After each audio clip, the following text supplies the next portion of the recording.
নমস্কার বন্ধুরা, শুভ সকাল। কেমন আছো তোমরা? আশা করি সবাই ভালো আছো। কালকে না আমি দুধটা জাল দিতে ভুলেই গেছিলাম।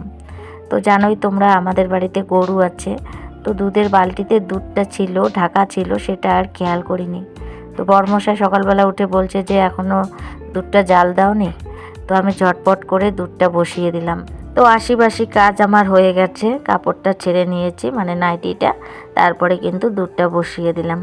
চা এখন করব না, আর একটু কাজ বাকি আছে, সেটা করে নিয়ে তারপরে করব। আর যেহেতু ঠান্ডার দিন, ছেলেমেয়েরাও একটু লেটে ওঠে, আর জন্য আমি এখন চাটা করছি না, পরে করব। আর এই শীতকালে না লেপ কাঁথা কম্বল ছেড়ে সকালবেলা কিন্তু আমাদেরও উঠতে ইচ্ছে করে না। উঠতে তো হবেই, কারণ যেহেতু সংসার, খাওয়া দাওয়া, পেট আছে, তো আমাদের তো আর কি উঠতেই হবে। ছেলেমেয়েরা একটু লেটে উঠলেও হবে, কিন্তু আমাদের তো উঠতেই হবে, কারণ খাবার দাওয়ার বানানো সব কিছু আছে। বাড়িতে ছাগল গরু আছে, সেগুলোর কাজকর্ম তো করতেই হবে। আর যদি বেশি লেট করা যায় পরে তো আর ছোটো দিনের বেলায় তাল পাওয়া যায় না, তো ওর জন্য আর কি উঠতে হয় একটু তাড়াতাড়ি। তো যাই হোক, এদিকে দেখো আমি এখন গোলা রুটি বানাবো। তার জন্য এখন আমি এই যে আটা, পেঁয়াজ, লঙ্কা আর ধনেপাতা দিয়েছি, দিয়ে আজকে বানাবো গোলা রুটি। তো তার জন্য একদম সব মিক্সড করে নিচ্ছি। তো এই গোলা রুটি মানে রুটিটা আমার ভীষণ ভালো লাগে। তো যেহেতু ঘরের মধ্যে ধনেপাতা ছিল, তো ওটাও দিয়ে দিলাম। আর এদিকে পেঁয়াজ লঙ্কা কুচি কুচি করে দিয়েছি, একটু চিনি দিয়েছি, একটু লবণ দিয়েছি।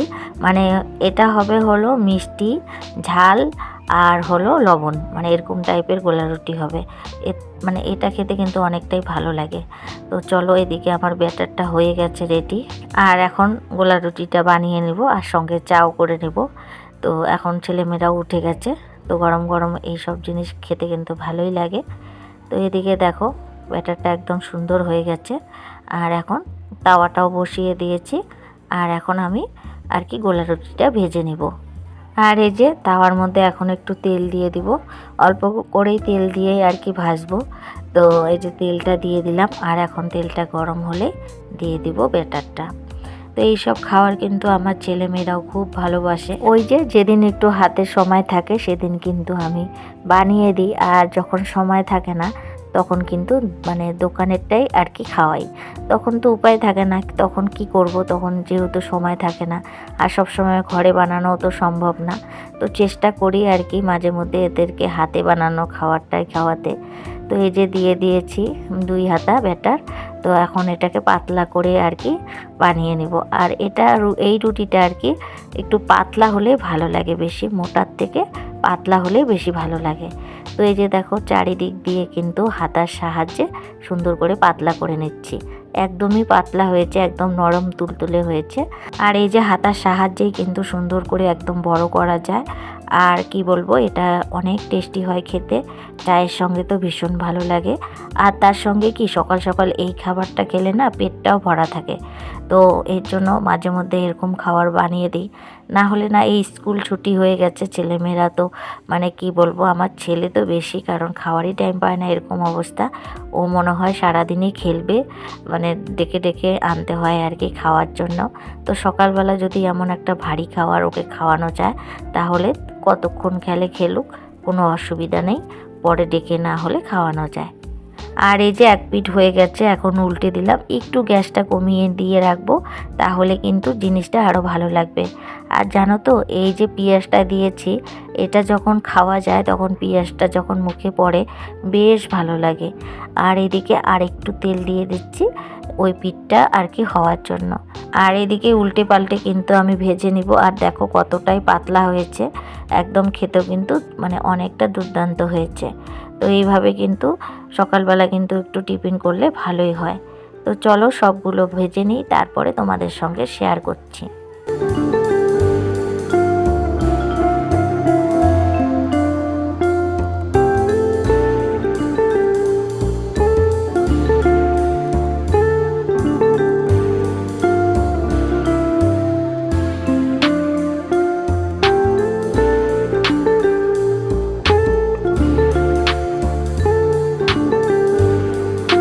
নমস্কার বন্ধুরা, শুভ দুপুর। 12টা বাজে, মানে দুপুর কেবল স্টার্ট হলো আর কি।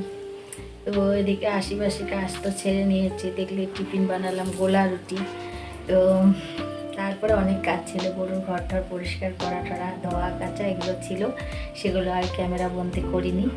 একবারে স্নান টান করে তোমাদের সামনে চলে আসছি। ভাতও হয়ে গেছে, শুধু তরকারি বানাইনি। আজকে হয়তো গোলা রুটি বানাইছি, তো এর জন্য এখন আর কি তরকারি বানাইনি, কারণ গোলা রুটি খায় সবার পেট ভরাই আছে। তো একবারে দুপুরে রান্না বান্না করবো।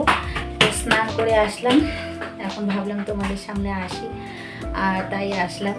তো এখন যাবো ঠাকুর ঘরে গিয়ে পূজাটা করে দিই, তারপরে আবার তোমাদের সঙ্গে দেখা করি। তো চলো দেখতে থাকো ভিডিও। আর বন্ধুরা, ভিডিওটা যদি ভালো লাগে একটি লাইক করে দিও, তোমাদের একটি লাইকে আমার ভিডিওটা আরও অনেক দর্শকের কাছে পৌঁছে যাবে। আর নতুন বন্ধুদের অনেক স্বাগতম আমার চ্যানেলে আসার জন্য, অনেক অনেক ভালোবাসা। আর তার সঙ্গে পুরানো বন্ধুদেরকেও অনেক ভালোবাসা, কারণ ডেইলি আমাকে অনেক সাপোর্ট করে। তো বন্ধুরা, এখন তোমাদের সঙ্গে দেখা হচ্ছে সন্ধ্যাবেলা। সারাদিন আর আমি কোনো ভিডিও করিনি, কারণ আমি রান্না বান্নাও করিনি, কারণ হলো ভাসুরের বাড়ি থেকে সবজিপাতি পাঠিয়েছে। তো এর জন্য সকাল সকাল যেহেতু ভাতটা রান্না করেছিলাম, আর ওদের বাড়ির তরকারি দিয়ে আর কি আমাদের হয়ে গেছে। তো এর জন্য আমি আর দুপুরবেলা রান্নাও করিনি আর ভিডিও করিনি। আর সন্ধ্যাবেলা এখন সন্ধ্যাবাতি দিয়ে চা বসিয়েছি, আর এখন চা বসিয়ে ছেলেকে ডাকতে যাব। সন্ধ্যা লেগে গেছে, ছেলে এখনও বাড়িতে আসেনি। তো চলো ওকে ডাকতে যাই। আর বাড়ির সামনে আমাদের মাঠ, আর সব বাচ্চা কাচ্চার পরীক্ষা হয়ে গেছে, এর জন্যে না এখন ওরা এই মাঠের মধ্যে লাইট লাগিয়ে ব্যাডমিন্টন খেলে। তো এরকম কিন্তু রাত 10টা 9:30 অবধি খেলে সব বাচ্চা কাচ্চায়।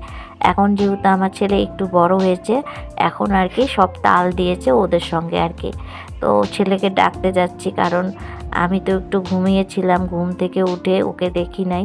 তারপরে সন্ধ্যা টন্ধা দিলাম, চা করছি, তো ওর ছেলে এখনও আসছে না। তো ভাবলাম যে ওকে একটু ডাকি, একটু খাবার খাওয়াই, না হলে তো ওই খেলার নেশা না আর খাবে না। তো এরকম ওই যে ছেলে এখানে, তো আমি বললাম চল এখন খাবি তারপরে আসবি। তো এই যে কি বলবো, পরীক্ষার পরে সব বাচ্চা কাচ্চা কিন্তু এইভাবে কিন্তু আমাদের পাড়ার মধ্যে ব্যাডমিন্টন খেলতে থাকে।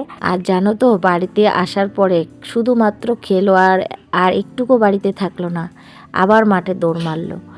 তো যাই হোক, ও খেলুক। আর এদিকে দেখো, যেহেতু দুপুরবেলা রান্না করি নাই, এর জন্য কিন্তু তাড়াতাড়ি করে একটু রান্না বসিয়েছি। রান্না করছি আজকে হলো ডাল আর আলু ভাজা। বরমশাইও খাবে না, বরমশাই আবার বিয়ে বাড়ি যাবে। তো এই জন্য আমি আর কি ডাল আর আলু ভাজা করে নিচ্ছি, ছেলে মেয়েদেরকে নিয়ে আমি খাবো। তো এদিকে ডালটা হয়ে গেছে, ডালটা সম্বাদ দিয়ে দিয়েছি। ওইদিকে আলু কেটেও নিয়েছি, ডালটা নামিয়ে তারপরে কিন্তু আলু ভাজাটা করে নেব, তাহলে আমার রাত্রিবেলা রান্না কমপ্লিট। আর এই যে ডালটা নামিয়ে কড়াইয়ের মধ্যে তেল দিয়ে দিয়েছি, আর এই যে আলু এখন দিয়ে দিলাম। এখন আলুটা ভাজা করে নিব। আর এই যে হাতের সামনে হাতাটা পেয়েছি, হাতাটা দিয়ে আলুটা নাড়া দিয়ে নিচ্ছি।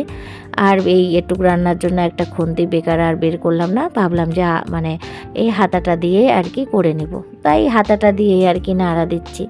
যত বাসন বার হবে ততই তো আমাকেই মাজতে হবে। আর এই যে এখন লবণ আর হলুদ দিয়ে দিচ্ছি।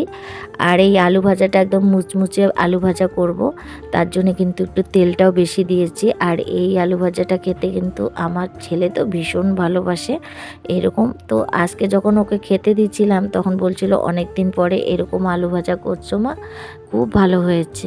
আমার ছেলে তো আলু প্রিয় আর কি বলবো। আর মেয়েরাও আলু ভাজা ভালোবাসে, কিন্তু ছেলে বেশি। তো এইদিকে দেখো আলু ভাজা আমার প্রায় হওয়ার দিকে। তো বন্ধুরা, আলু ভাজাটা করে নিয়ে খাওয়া দাওয়াটা করে নিই, আর ভিডিওটাও এখানে শেষ করি। ভিডিওটা যদি ভালো লাগে প্লিজ লাইক কমেন্ট সাবস্ক্রাইব করে দিবে, আর সবাই ভালো থাকবে, সুস্থ থাকবে, টাটা।